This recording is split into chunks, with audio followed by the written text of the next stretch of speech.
साथियों नमस्कार, स्वागत है आप सभी का आपके अपने YouTube प्लेटफॉर्म पर। यूपी टीजीटी पीजीटी का एग्जाम आपने दिया है और आपने पीजीटी का इंटरव्यू दिया है। अब आपके फाइनल रिजल्ट का इंतजार है। तो ताजा अपडेट निकल करके आ रही है कि आपका रिजल्ट जल्द ही आ जाएगा। कब तक रिजल्ट आ जाएगा, सेशन में बने रहिएगा, बातचीत करेंगे।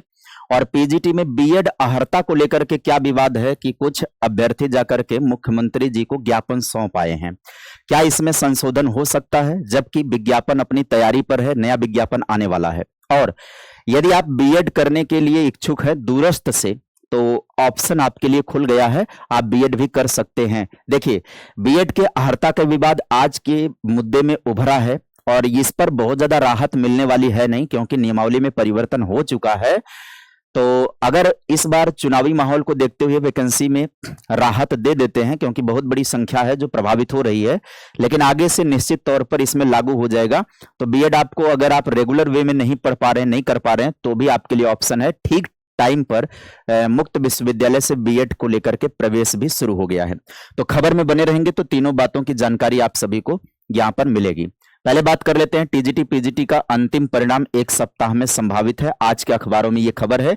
यहां पर देख सकते हैं कि प्रयागराज से यह खबर है कि आशासकीय सहायता प्राप्त माध्यमिक विद्यालयों में प्रशिक्षित स्नातक यानी टीजीटी के 3539 और प्रवक्ता पीजीटी के 624 पदों पर भर्ती के लिए 4 साल पहले शुरू हुई भर्ती का अंतिम परिणाम अगले सप्ताह में जारी होने की संभावना है। तो अगले सप्ताह में इसका रिजल्ट जो है आ जाएगा। मैक्सिमम कब तक जा सकता है, ये 7 जुलाई तक जा सकता है। 7 जुलाई तक इसका रिजल्ट जारी हो सकता है, ज्यादा पॉसिबिलिटी है।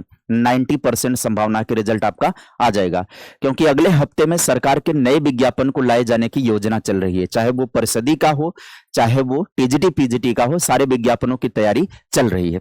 आगे बात करें, परीक्षा और साक्षात्कार की समय सीमा, ये तो आप सभी को पता है कि इंटरव्यू जो है 15 से 27 जून को समाप्त हो गया है। अब इसका रिजल्ट ही केवल जारी करना है। ये रिजल्ट शीघ्र अतिशीघ्र आपको मिल जाएगा। और जो नए बीएड का अहर्ता संबंधी मामला है, जो विवाद चल रहा है, उस विवाद में ठीक है, लड़ाई लड़िए और हो सके तो छूट ले लीजिए, लेकिन उससे पहले अगर आपको दूरस्थ से बीएड करना है तो ठीक समय पर विज्ञापन भी जारी हो चुका है। तो आपको खबर में बने रहेंगे तो जानकारी मिलेगी कि बीएड और स्पेशल बीएड अगर आप करना चाहते हैं विशिष्ट शिक्षा से संबंधित, तो 1100 सीटों पर प्रवेश करने के लिए उत्तर प्रदेश राजर्षि टंडन मुक्त विश्वविद्यालय ने शैक्षणिक सत्र 26-27 के लिए बीएड और विशिष्ट बीएड के पाठ्यक्रमों में प्रवेश प्रक्रिया शुरू कर दी है। शनिवार से ऑनलाइन आवेदन की प्रक्रिया शुरू हो जाएगी। यहां पर बता देते हैं ऑनलाइन प्रक्रिया कब से शुरू होगी। तो यहां पर शनिवार से 17 जुलाई तक आवेदन की प्रक्रिया चलेगी। यानी शनिवार से यह प्रक्रिया शुरू है, 17 जुलाई तक ये प्रक्रिया चलेगी, जबकि विलंब शुल्क के साथ 18 से 23 जुलाई तक भी आवेदन स्वीकार किए जाएंगे। यहां पर सीटों के विवरण की बात करें तो बीएड में विशिष्ट शिक्षा पाठ्यक्रम में कुल 550 सीटों पर प्रवेश दिया जाएगा, जिनमें से आर्थिक रूप से कमजोर वर्ग के लिए यानी ईडब्ल्यूएस के लिए 50 सीटें आरक्षित होंगी। इसके लिए प्रदेश के 11 अध्ययन केंद्र निर्धारित किए गए हैं। वहीं पर 500 प्लस 50, यहां पर बात करें कि वहीं 2 वर्षीय बीएड पाठ्यक्रम में 500 नियमित सीटों के साथ ईडब्ल्यूएस को 50 सीट के अतिरिक्त सीटें उपलब्ध होंगी। इस पाठ्यक्रम का संचालन प्रदेश के 13 अध्ययन केंद्रों पर किया जाएगा। तो चाहे आप सामान्य 2 वर्षीय बीएड करना चाहते हैं या स्पेशल बीएड करना चाहते हैं, राजर्षि टंडन मुक्त विश्वविद्यालय से आवेदन की प्रक्रिया शुरू हो चुकी है। 17 जुलाई तक बिना विलंब शुल्क के आवेदन कर सकते हैं। बीएड, अच्छा, कई बच्चों के दिमाग में ये आता है कि क्या राजर्षि टंडन वाला मान्य होगा। तो आपको बता दें कि जो एनसीटीई है, एनसीटीई जो है सामान्य बीएड को, 2 वर्षीय बीएड को मान्यता दे चुका है, और वहीं पर स्पेशल बीएड को आरसीआई ने मान्यता दे दिया है।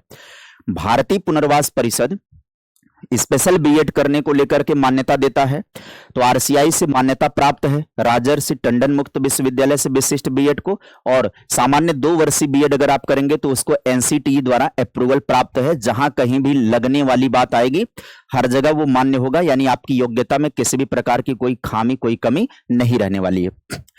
अब बीएड अहर्ता को लेकर के लाखों बेरोजगार आमने सामने आ चुके हैं। प्रवक्ता भर्ती के लिए अनिवार्य हो गया है बीएड। 2700 पदों पर इस बार चयन होना है। अब आप देखिएगा ध्यान से, पिछली बार प्रवक्ता की वैकेंसी 624 रही है केवल, और उसमें भी अलग अलग विषयों में। अलग अलग विषयों में 624 पद मात्र थे और आवेदन भर भर करके हुआ था। इस बार नई नियमावली के तहत जो है बीएड को अनिवार्य कर दिया गया। पिछली बार प्रवक्ता भर्ती में बीएड नहीं था, इस बार नई नियमावली के तहत बीएड को शामिल कर दिया गया है अनिवार्य योग्यता के रूप में। और इस बार पदों की संख्या की बात करें तो 2700 पद हैं। तो बहुत सारे विद्यार्थी ऐसे हैं जो आवेदन की प्रक्रिया से वंचित हो जाएंगे, उनके पास योग्यता ही नहीं है, बीएड किए ही नहीं है। जबकि आयोग की तरफ से जो कहा जा रहा है, जो सफाई दी जा रही है, वो सफाई ये दी जा रही है कि हमने बहुत चांस दे दिया। 2016 से लगातार हम चांस ही दे रहे हैं, क्योंकि बीएड जो पीजीटी लेवल पर अनिवार्य हो गया था एनसीटी की गाइडलाइन के तहत पहले ही, लेकिन अपने प्रदेश में लगातार हमने छूट दी है। जबकि कहीं पर भी पीजीटी में बीएड के लिए छूट नहीं होती। किसी भी स्टेट में या सेंट्रल की वैकेंसी हो, केबीएस का, एनवीएस का, ईएमआरएस की वैकेंसी हो, कहीं पर भी बीएड ने पीजीटी के साथ बीएड में अनिवार्यता मानी जाती है। केवल प्रदेश सरकार यानी कि राज्य में ऐसी छूट मिली हुई थी, ऐसा कहना है। अब अभ्यर्थी कह रहे हैं कि जैसे आप इस तरीके की जानकारी पहले नहीं दिए, अगर पहले जानकारी देते तो हम लोग योग्यता ले लेते। अब कम से कम जब आप अनिवार्य करने जा रहे हैं तो टाइम दे दीजिए, ताकि जितने लोग पीजीटी की तैयारी करने वाले हैं, बीएड नहीं है, वो बीएड अपना कंप्लीट कर लें। यह अभ्यर्थियों का दावा है और अभ्यर्थी पहुंच गए हैं मुख्यमंत्री जी के पास, ज्ञापन भी दे दिए हैं अर्हता को लेकर के। आइए इसमें बात कर लेते हैं। प्रदेश के 4512 सहायता प्राप्त माध्यमिक विद्यालयों में प्रशिक्षित स्नातक टीजीटी और प्रवक्ता पीजीटी की नई भर्ती से पहले बीएड अर्हता को लेकर लाखों बेरोजगार आमने सामने आ चुके हैं। यूपी बोर्ड ने पिछले साल टीजीटी पीजीटी के 100 साल से अधिक पुरानी नियमावली में बदलाव करते हुए राज्य की माध्यमिक विद्यालयों में लागू एलटी ग्रेड सहायक अध्यापक और प्रवक्ता भर्ती की संशोधित नियमावली को लागू कर दिया था। इसके लागू होने से एडेड कॉलेजों के लिए जल्द 2700 से अधिक पदों पर आने वाली प्रवक्ता की भर्ती में भी बीएड की अर्हता अनिवार्य हो गई। अब इससे क्या हो गया, इससे पहले 2022 तक की भर्ती में केवल परास्नातक यानी पोस्ट ग्रेजुएशन के आधार पर प्रवक्ता में शामिल हो जाते थे। अब के लिए क्या हो गया, अब के लिए हो गया पीजी प्लस बीएड, ये दोनों जरूरी हो गए हैं। तो अब इस कारण से बहुत सारे विद्यार्थी ऐसे हैं जो बाहर हो जा रहे हैं। अभ्यर्थियों का दावा है कि बीएड अनिवार्य होने से 5 लाख से अधिक नॉन बीएड दावेदार प्रवक्ता भर्ती की रेस से बाहर हो गए हैं। यही कारण है कि ये अभ्यर्थी हर मंच से नई नियमावली का विरोध कर रहे हैं।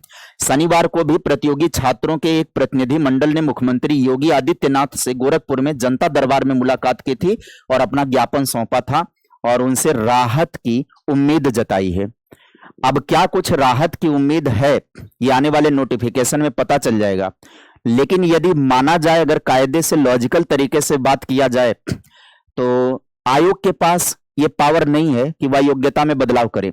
ये माध्यमिक शिक्षा परिषद तय करेगा कि माध्यमिक की भर्तियों में योग्यता क्या होनी चाहिए, और जिसकी नियमावली वो पहले पिछली साल तैयार कर चुके हैं। नियमावली में परिवर्तन वो अचानक से संभव नहीं है, क्योंकि बहुत सारे विषयों की नियमावली में बदलाव हुआ है। यदि यहां से बीएड को हटा दिया जाएगा, बीएड की अनिवार्यता को खत्म किया जाएगा, तो एक और लड़ाई खड़ी हो जाएगी। हिंदी विषय में जो परिवर्तन किया गया है कि आपका ग्रेजुएशन में संस्कृत है, उतने से काम नहीं चलेगा, आपका इंटरमीडिएट में भी संस्कृत होना चाहिए।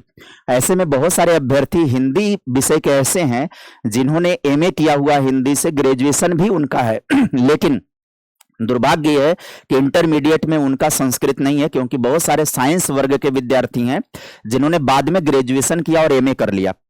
इंटरमीडिएट में संस्कृत ना पढ़ करके वो साइंस वर्ग के सब्जेक्ट पढ़े हैं, तो अब वो भी छूट मांगेंगे तो एक बखेड़ा और खड़ा हो जाएगा। तो मुझे नहीं लगता कि सरकार बखेड़े पर बखेड़ा खड़ा करना चाहेगी।